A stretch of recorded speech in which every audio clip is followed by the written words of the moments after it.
you want footage that instantly feels cleaner, richer and more expansive, this filter is the answer. This is a CPL filter. It cuts reflections, kills glare and transforms the image in seconds. And once that glare is reduced, your image starts looking much better. The greens get richer, the wet surfaces gain texture, and you can sometimes show something underneath the surface of the water. And in this video, I'll show you how to use it, where it makes the biggest difference, what to watch out for, and how to get the best results. Because for the price, it can be the biggest visual upgrade for your footage, even if you are shooting on a phone. When it comes to using this filter, it's super easy, but it's also not as straightforward as putting it on the lens and forgetting about it. You have to actually rotate this filter to adjust the effect. One of the best places to see the effect are cars and windows. Suddenly you can see the car and not just reflections of everything around you and the sky. Also, if you would like to record someone that is inside the car, with this filter the reflection is not a problem. And also, if you look here in the background, the sea changes as well, and it gets much richer and much more blue.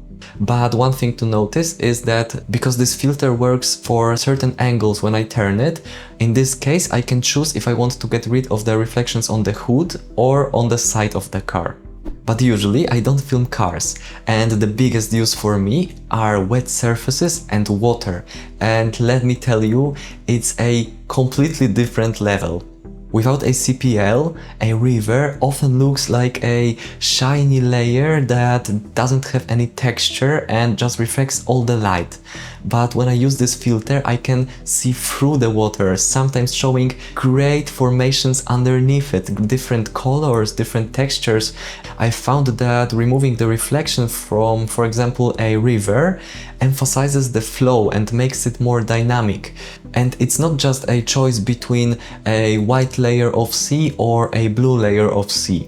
Sometimes it just deepens the color. For example, you can change the color of the ocean behind the subject to make it feel much more deep and a bit more dark, making a completely different atmosphere. Foliage is another area where the CPL filter makes a massive difference. Leaves, grass, moss, maybe wet stone and other wet surfaces. They all get a very rich contrast and very rich colors, but it doesn't work only on wet surfaces. It's very useful when the sun is super bright, and you can see it here on the grass. Let me tell you about one more use case, because here you can actually overdo it. A CPL can make the sky look much richer and more dramatic, but here we are approaching a problem where you can go just a bit too far. The strength of the effect depends a lot on your angle to the sun, and the biggest effect is at 90 degrees. So if I'm shooting straight, the best effect is when the sun shines from right or left. And the problem appears when you are using a very wide lens. Then you are covering so much area that some parts are darker than the others. And that's where this filter starts looking unnatural.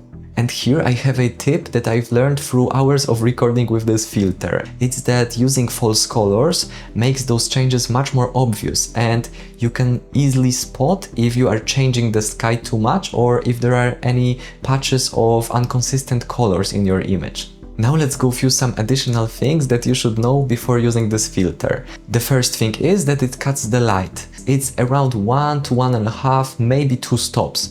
Next thing is that you will need access to rotate this filter, and usually it's not a big problem, but if you're using a matte box or you have some accessories attached to the front of your lens, you just have to make sure that you will be able to put your fingers there and move the filter physically. And the third thing is stacking it with other filters, for example ND filters. Make sure that the CPL filter is on the outside, so it's the first filter that contacts with the light. Watch out for vignetting on the edges of your screen. Sometimes when you stack a few filters together, you can get it on wider lenses. I personally use Hoya CPL filter and it improved thousands of my scenes and I really like it. I'll leave the link to it in the description if you want to check it out. And if you would like to know more about other types of filters like ND filter, check out this video next. If this video helped you, leave a like and subscribe, it really helps. Thanks for watching and remember, let your films be shot by reality.